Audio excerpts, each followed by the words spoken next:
Thank you so much for sticking around. In case you're just joining us, this is Entertainment News on Channels Television. And our spotlight today is legendary Zambian rock band Witch, as they make a comeback from a 40-year break. More details now.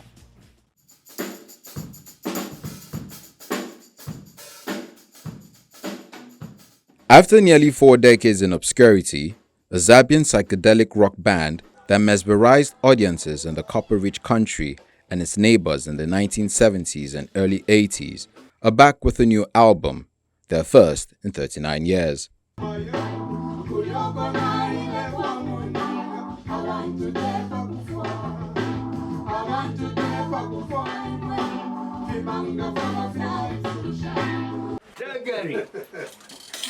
My own brother. Led by 71-year-old lead vocalist Emmanuel Jagari Chanda, the band, known as Witch, an acronym for We Intend to Cause Havoc, make the little-known Zamrock music genre famous throughout the rest of the world. We wanted to play pop music, we wanted to play rock and roll, but we are Africans, we are Zambians, so a certain percentage of us was African. So it's like an African trying to play rock and roll. So in the end, it was Zambian type of rock and roll, hence Zamrock. Witch and many others recorded albums at Lusaka's DB Studios, run by producer Peter Musingilo.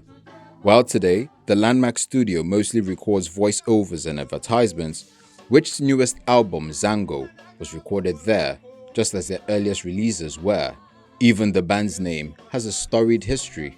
It's this guy, a graphic designer, who was writing things on that light track that came up with the acronym, We Intend to Cause Havoc.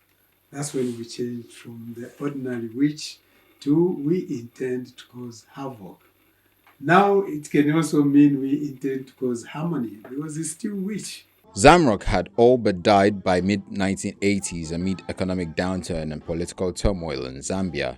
An ally of South African freedom fighters, blackouts and curfews killed the country's nightlife, and with the HIV/AIDS pandemic spreading, Zamrock seemed bound for obscurity. Chanda left to pursue a career in education before eventually becoming a gemstone miner.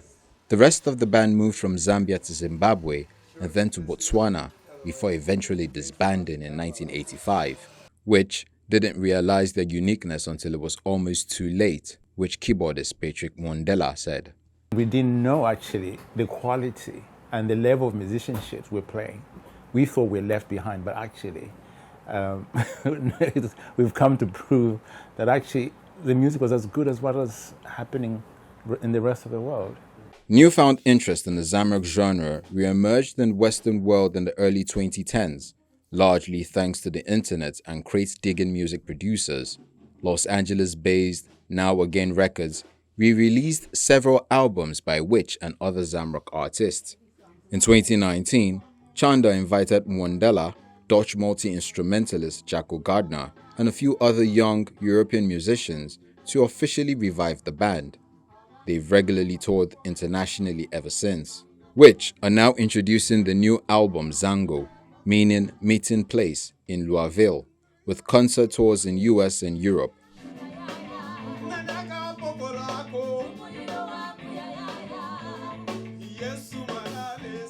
While interest in both the band and Zamrock as a whole are slowly growing, there's still much to do to preserve Zamrock legacy, Gardner said.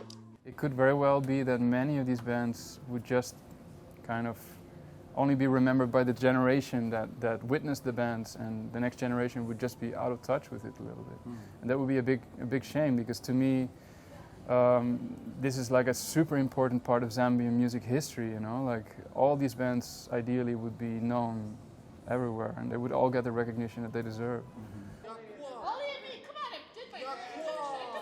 In the meantime, Chanda hopes to make enough money from their newfound popularity to open a music school and world-class recording studio back in Zambia.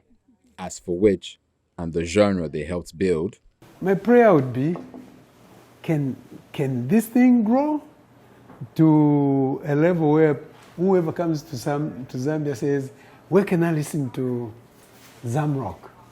Do you still have bands that are still playing Zamrock? That's the kind of legacy that I would like to leave. That legacy is already in the making.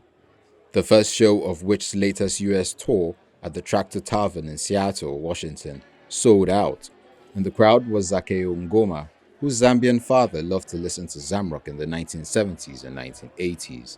It just takes me back to when I was growing up and seeing my parents and their friends just enjoying the music, Ngoma said, smiling.